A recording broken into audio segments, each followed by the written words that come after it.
Question 3 में क्या given है, the two equal sides of an isosceles triangle with fixed base B. एक आपके पास आइसोसेलेस ट्राइंगल है, आइसोसेलेस ट्राइंगल जिसमें दो साइड्स इक्वल होती हैं। अब इसमें बेस है जो आपका वो बी है, क्लियर, वो डिक्रीज हो रहा है, बेस फिक्स्ड है, आपकी साइड्स जो है, साइड सपोज हमने दोनों ए मान ली, अब ये डिक्रीज हो रही है विद टाइम, यानी कि डी बाई डी टी आपका गिवन है, डिक्रीज हो रही है 3 सेंटीमीटर पर सेकेंड। सो डिक्रीज मतलब माइनस में, -3 सेंटीमीटर पर सेकेंड, ये गिवन है आपको। अब आपको बताना है एरिया, एरिया कैसे डिक्रीज होगा, clear, when the two sides are equal to the base. आपको डीए बाई dt बताना है क्या होगा जब आपकी बेस और ए दोनों इक्वल हो जाए तब, क्लियर। तो पहले तो हम यहां पर क्या कर रहे हैं, अब एरिया ऑफ ट्राइंगल का फॉर्मूला इसमें पहले ध्यान से देखो क्या बनेगा, क्लियर। एरिया ऑफ ट्राइंगल के लिए हमने यहां पे परपेंडिकुलर ड्रॉप किया, ये 90 डिग्री, आइसोसेलेस ट्राइंगल में ऑल्टीट्यूड और मीडियन सेम होता है, मतलब ये अपोजिट साइड को हाफ में डिवाइड करेगा, ये आपकी b/2 हो गई, क्लियर।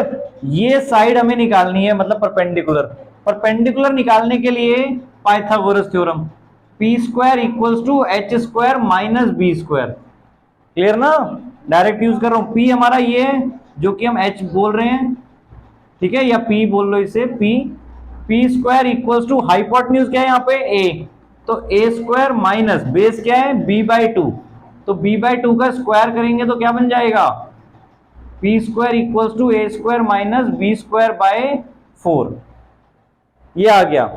अब एरिया क्या होगा आपका यहाँ पे, area equals to half into base into height, clear, half into base into height. अब यहां पे आपका बेस क्या है ये पूरा, और हाइट आपकी है परपेंडिकुलर, सो एरिया क्या निकलेगा, half into base, base B और हाइट आपकी a² माइनस b²/4, p हमारा क्या आ जाएगा, √a² माइनस b²/4, ठीक है। अब यहां पर हमने एलसीएम लिया, सो 4a² माइनस b²/4 आएगा, और 4 का रूट सॉल्व होके बाहर 2 आ जाएगा, ठीक है। अंडर रूट में क्या बचा, a² minus 4a² minus b², under root 4a² minus b², LCM लेने के बाद, और √4 हमारा 2 हो गया, क्लियर।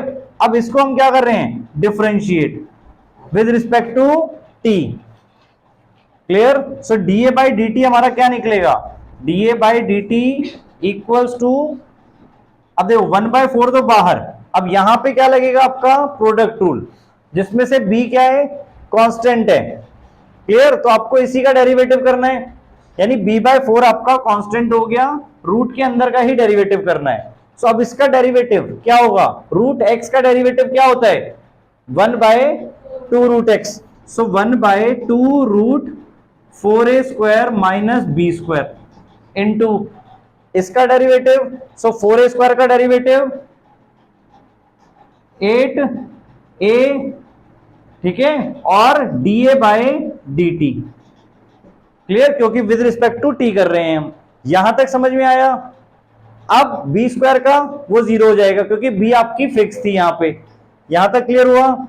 अब वैल्यूज a, अब हमें क्या बोला है, b इक्वल्स टू a, जब आपकी बेस और ये इक्वल साइड्स इक्वल हो जाएं, बेस और इक्वल साइड्स जो हैं आइसोसेलेस ट्रायंगल की आपस में इक्वल हो जाएं, तो b की जगह a पुट करते जाओ हर जगह। So a/4 1/2 under root 4a² minus a² into 8a, और dA बाई dt की वैल्यू आपको गिवन थी क्वेश्चन में -3, ठीक है।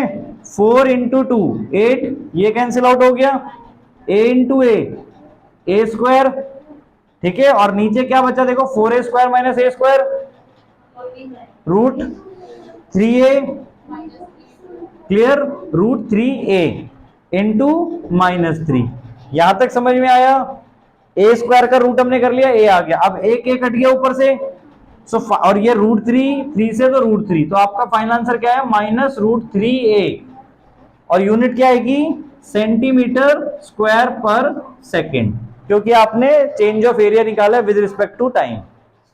ठीक है, अब इसको चाहे आप देखो, अब a इक्वल्स टू बी हमने क्या दिया था, तो इस आंसर को हम -√3b सेंटीमीटर स्क्वायर पर सेकंड भी लिख सकते हैं। ठीक है।